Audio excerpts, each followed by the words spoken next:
모든 세상의 변화를 결정하는 인구의 경제학, 인류가 어느 방향으로 가야 될지 알려주는 책이다 라는 평가를 받고 있습니다. 우리의 통념들을 볼링핀처럼 쓰러뜨린다. 가디언즈의 이야기고요. 팩트플리스라는 책이 있었습니다. 13개 정도의 진실을 알려주는 이 딘 스피어스, 국내에서도 명저였습니다. 인구는 거짓말하지 않는다. 두 번째 팩트 기반의 책입니다. 딘 스피어스, 마이클 제루소의 책입니다. 이 책은 크게 세 가지의 챕터로 되어 있습니다. 제1번, 인구, 이곳까지의 길, 여기까지 달려온 과정에서 인구가 어떻게 바뀌었느냐를 이야기하는데 인류 역사를 바꾼 3단계의 프로세스이죠. 1번, 전 근대 시대에는 고출산, 고사망의 시대였어요. 5살 이하의 사망을 통상 영아 사망이다 혹은 아동 사망이다 통상 이렇게 부르는데요. 놀라지 마시기 바랍니다. 1700년대까지는요. 이 5세 이하 사망률이 40%까지 갔습니다. 그러니까 5세 이하의 40%가 죽어요. 그러니까 많이 낳아봤자 빨리 죽었습니다. 그러니까 인구 증가의 폭이 높지 않았었습니다. 그러니까 1800년 이전 전 세계는 고출산 고사망 시기였고요. 1800년을 넘어오면서 19세기 20세기를 넘어오면서 과학기술이 발전하고 의료기술도 발전했죠. 그러면서 고출산 저사망의 시대로 이동했습니다. 유아 사망률의 감소로 인한 폭발적 성장이 있고요. 더불어서 늦게까지 안 죽습니다. 그러니까 19세기의 영국, 20세기의 아시아에서 엄청난 인구 대폭발이 일어났죠. 그런데 현대에는 저출산, 저사망 시대로 이동했어요. 전반적으로 인류는 더 늙었고 더 조금 태어납니다. 현재의 유럽, 동아시아, 한국, 일본을 포함한 이야기입니다. 인구 폭발은 아이를 많이 낳아서가 아니라 태어난 아기들이 안 죽어서 시작되었다라는 이야기죠. 인구 폭발의 엔진은 방금 말씀드렸던 것처럼 영아 사망률의 급감 때문이었죠. 1800년대 영국에서 시작된 산업혁명과 위생혁명은 죽음의 정복을 가능하게 만들었다. 이 파도는 유럽을 넘어 전 세계로 확산했다. 생존의 기적을 보면 1800년대 기대 수명은 35세였죠. 영아 사망률은 20-30%에 달했고 여성 1인당 출산율은 5명까지 갔어요. 그런데 2000년이 넘어서 주요 선진국가를 기도해 볼 때 기대 수명은 80세, 대한민국은 현재 86세까지 나오죠. 2025년 현재 값으로요. 영아 사망률은 1% 미만으로 떨어졌습니다. 여성 1인당 출산율은 1.6명이죠. 그러니까 남자 1명, 여자 1명이 1명씩 나오니까 2명을 낳아야 똔똔이에요. 그리고 아이 때 죽으니까 2.3이 되어야 한 국가가 유지된다. 이렇게 평가를 하는데 이제 이렇게 됐죠. 인류 역사를 바꾼 보이지 않는 힘이죠. 인구 폭발의 시기는 특별히 얼마 되지 않습니다. 사망률이 급감하면 하지만 출생률이 유지되었던 거대한 파도가 형성됐습니다. 이 시기였어요. 그리고 이제는 인류가 깨달았습니다. 아, 내가 낳은 애가 안 죽지? 그러니까 나도 조금만 낳아야지 라는 시기가 이동한 겁니다. 이 인구 대폭발의 시기에 영국이 해외로 수출한 인구가 무려 2200만 명이나 된다고 해요. 자, 19세기 영국 산업혁명을 가장 먼저 맞이하고 또 감당을 해냈잖아요. 그러면서 아기가 죽지를 않아요. 그리고 노동 인력들이 굉장히 많이 생산이 됐습니다. 결과적으로 이 앵글로색슨 계열의 영국인들이 전 세계로 퍼졌습니다. 미국으로 갔죠. 호주로 갔죠. 그리고 아프리카 쪽으로 이동해 갔죠. 그리고 아시아 쪽으로도 많이 이동해 왔죠. 그래서 1815년부터 1914년 영국이 해외로 수출한 인구는 2200만 명이다. 영국이 폭발하는 인구 잉여분을 북미와 오세아니로 보내서 앵글로색슨계의 세계를 건설했다. 그들이 가진 풍부한 노동력은 산업화를 가속화했고 산업화는 다시 인구 부양 능력을 높이는 선순환을 만들었다. 당시 프랑스와 스페인은 인구 정체로 인해 영국의 확장을 막을 수가 없었다. 산업혁명이 영국에서 일어나고 전 세계에 해가 지지 않는 나라 영국이 된 이면에는 뭐가 출발이었다? 아이들이 안 죽는 거였다. 결과적으로 인구가 팽창했고 그 늘어난 팽창된 인구가 전 세계로 뻗어나갔기 때문에 해가 지지 않는 나라 영국이 가능했던 것이다. 이야기입니다. 전쟁의 승패도 연관을 미친다. 독일과 러시아를 보자면 청년층에 팽창된 것은 독일이었다. 1차 세계대전 직전에 프랑스는 독일의 폭발적 청년 인구 증가에 공포를 느꼈고 이는 유럽의 지정학적 불안정성을 야기했다. 결과적으로 1차 세계대전, 2차 세계대전의 참화를 피하지 못할 정도였다. 러시아도 마찬가지다. 2차 세계대전 당시 러시아가 나치 독일을 이길 수 있었던 핵심 요인은 막대한 인명피해를 견딜 수 있는 인구학적인 깊이가 있었다. 참 표현을 멋있게 해줬네요. 네, 인해 전술이죠. 총전력 시대에는 결국 규모의 군사력으로 감당하던 때가 있었다. 그러니까 싸울 청년이 많은 나라가 이겼다는 겁니다. 인구 배당 효과라는 개념이 있죠. 비슷한 이야기인데 생산 가능 인구의 비율이에요. 압축적 성장을 했죠. 일본과 중국은 각각 1960년대와 1990년대에 영아 사망률이 급감하고 출산율의 저하가 맞물리면서 부양 가족이 없는 거대한 노동력을 확보했어요. 그러니까 특정한 시기에 노동 가능 인구는 엄청나게 많은데 출산율이 저하되면서 부양 인구가 줄어들었어요. 그리고 앞선 세대는 인구 자체가 적으니까 국가나 사회 전반적으로 볼 때 노동 가능 인구가 전체 인구의 절반 혹은 70%까지 올라가 있는 겁니다. 그러니까 엄청난 인구 배당 효과가 있는 거예요. 경제 성장이 가장 쉬운 시기는 생산 가능 인구의 비율이 가장 높을 때라는 겁니다. 이때가 고점을 찐 때가 일본이 고점 찍은 게 1970년대부터 1990년대 이때고 중국이 고점을 찍은 게 2000년대부터 2010년대 이때가 생산 가능 인구가 가장 높고 부양해야 될 인구가 적었던 때다. 근데 지금은 어때요? 한국은 어떻습니까? 우리나라는요. 1980년대부터 2000년대 초반까지가 그 시기였습니다. 이게 인구를 논하지 않고 경제 발전과 해석을 할 수가 없다는 이야기입니다. 이게 이제 우리가 달려온 길이에요. 큰 파트 두 번째는 인간 부정론입니다. 인구가 줄어들게 되는데 미래 사회는 이제 인구는 줄어들게 돼 있습니다. 전 세계적으로 인구는 줄어들게 되는데 그렇게 되면 세상은 더 살만해질까요? 더 살기 어려워질까요? 거대한 조류의 반전이죠. 이제 그레이 시대가 됐습니다. 그레이 에이지가 도래했어요. 회색빛의 시대인 거죠. 인구 조류의 썰물 때가 온 겁니다. 지난 200년간 인구 폭발 시대는 끝났다. 자본은 넘쳐나지만 사람, 즉 사람은 인구는 두 가지 역할을 합니다. 하나는 생산의 역할을 하고 다른 하나는 소비의 역할을 합니다. 생산 주체로서 혹은 소비의 주체로서 인구는 존재한단 말이죠. 이제는 돈은 많은데 생산할 사람도 적고 소비할 사람도 적은 시대가 되었다. 이것은 바로 제2의 인구 전환의 시대인 거다. 여성의 교육 수준 향상과 도시화 그리고 양육 비용의 증가 이 세 가지죠. 이것이 전 세계적 출산율을 대체하는 수준. 전 세계 출산율 2.1 이하로 내려갔죠. 막대한 청구소가 다가온다.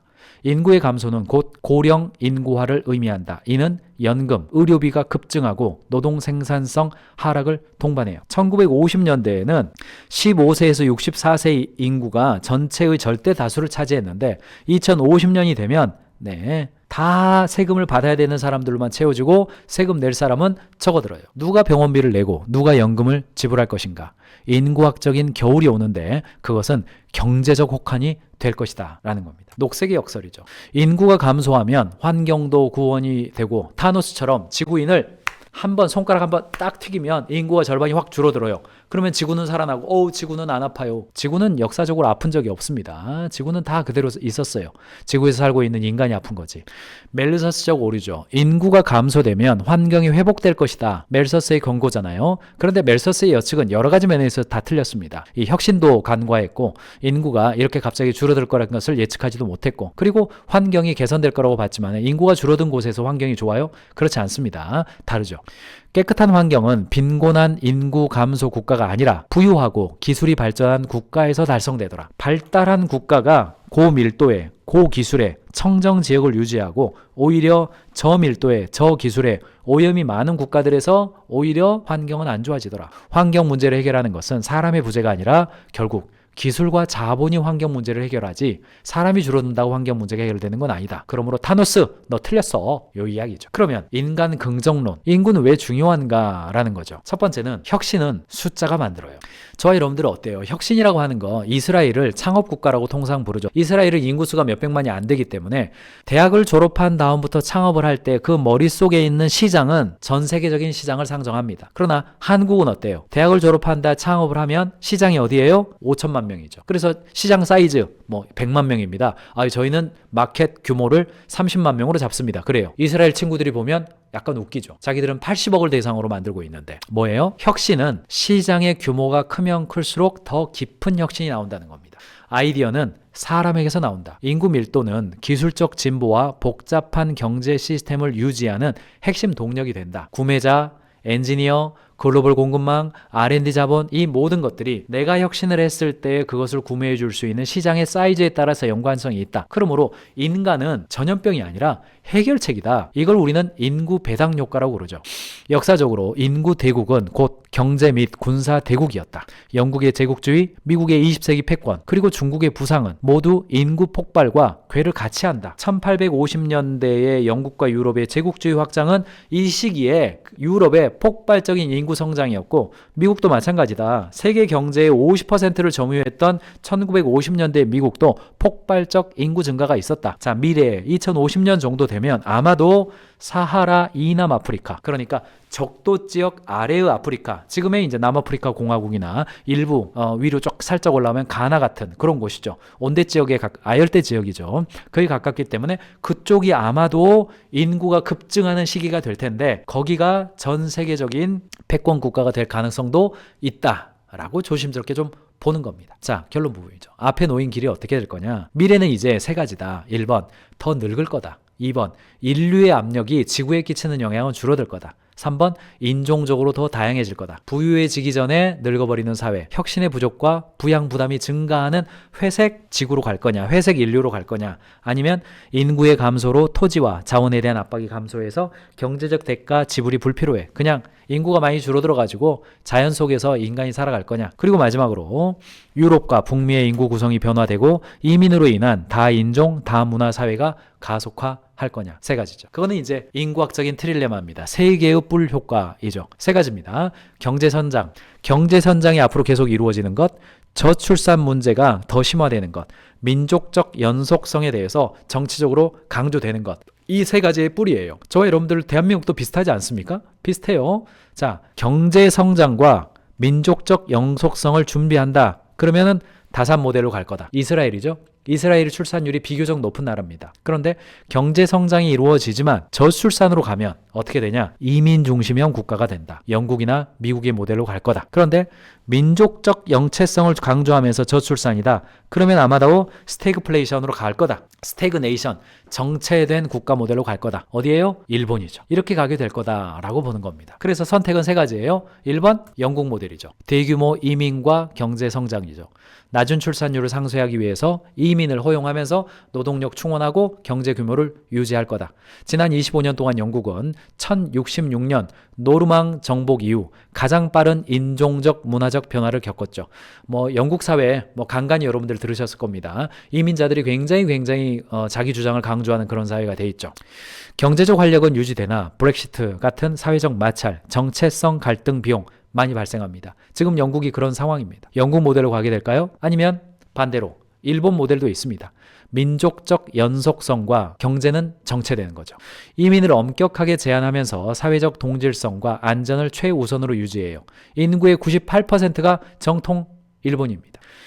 대신 일본은 잃어버린 30년, 1997년 이후 노동은 수축됐고 경제 성장도 0%에 머무르고 있어요. 사회적 응집력은 높으나 국가의 활력은 사라지고 재정적 부담, 감당 불가능한 수준으로 증가해요. 그러면 마지막 세 번째도 있습니다.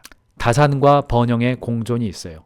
OECD 국가 중 유일하게 출산율 3.0명대를 유지하고 있고 젊은 인구 구조를 바탕으로 고성장을 지속하고 있어요.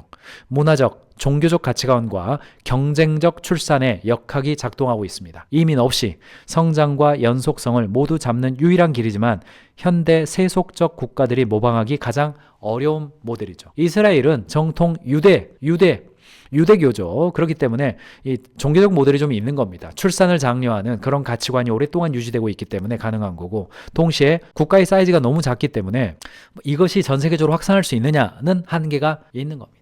저 여러분들 우리나라는 어떻게 될까요? 한국은 지금 0.7명대잖아요. 우리가 지금. 그래서 초저출산입니다. 일본보다 더 가파른 인구 절벽에 있어요. 한국은 일본형 정체 기로에 있는 게 분명합니다. 다만 일본은 1억 2천만 명입니다. 내수만으로도 경제 성장이 충분히 되는 나라예요. 그리고 지리적인 혹은 산업적인 다양성이 굉장히 많아요. 그러나 한국은요, 수출 안 하면 못 먹고 사는, 그리고 산업에 다양성 많지 않습니다. 세계의 산업이 다 먹여 살리고 있어요. 자동차, 반도체, 그리고 조선, 이 세 개가 지금 다 우리나라를 전체 먹여 살리고 있는 그런 상황이기 때문에 일본 같은 내수 중심형 어떤 정체성 국가로 가기도 쉽지 않은 상황이에요.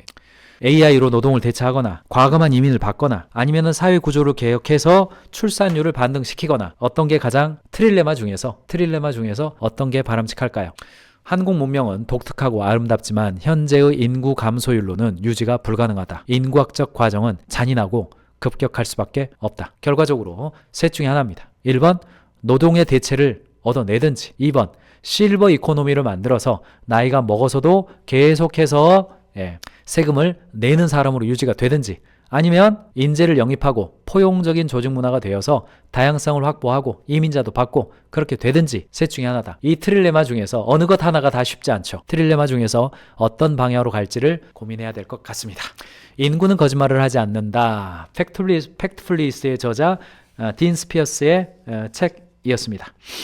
자, 47페이지 나와 있는 그래프인데요. 이 책의 그래프가 굉장히 재밌습니다. 여기 보시면 1950년대에 여성 1인당 자녀 수는 보면 8명까지 있어요. 근데 75년 되니까 살짝 아래로 내려오고 벌써 2명 이하가 독일 등 유럽 국가들이 2명 이하로 내려왔습니다. 그리고 2000년대로 오니까 더 아래로 내려오고 마카오까지도 2명 이하 국가가 됐고 2025년 현재 한국과 홍콩을 포함해서 오늘날 대다수 나라의 출산율은 대체 수준 이하, 즉 2.0 이하까지 내려가 버린 겁니다. 요게 이제 재밌는 그래프, 재밌다기보다도 현실을 보여주는 그래프고 그 다음에 이 책의 그래프 팩트플리스의 저자인 것처럼 팩트를 굉장히 중요하게 여기면서 책을 써줬는데요. 여기 보시면 아까 말씀드렸죠?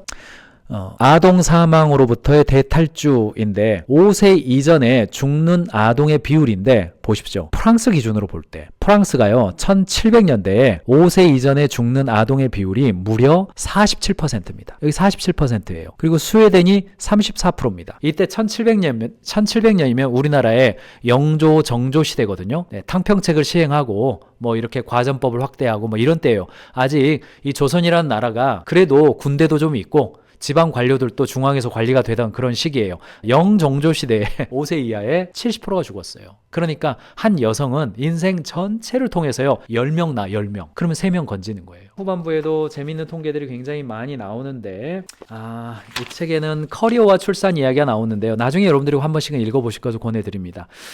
선진국에서 출산율이 줄어드는 이유는 커리어 때문에 출산이 줄어드는 게 아니다. 결과적으로 사회가 더 잘 살게 될수록 아동을 출산해서 기르는 그 기회비용 그리고 실질비용, 기회비용과 실질비용 두 가지가 다 너무 비싸지기 때문에 결과적으로는 거의 모든 나라, 어떤 종교나 어떤 철학적 배경을 가지고 있는 나라든 상관없이 공통적으로 출산율은 줄어들게 되어 있다. 앞으로도 더 그렇게 된다. 이것을 잘 봐야 된다라는 이야기를 이 딘 스피어스 팀이 인구는 거짓말하지 않는다를 통해서 알려주었습니다.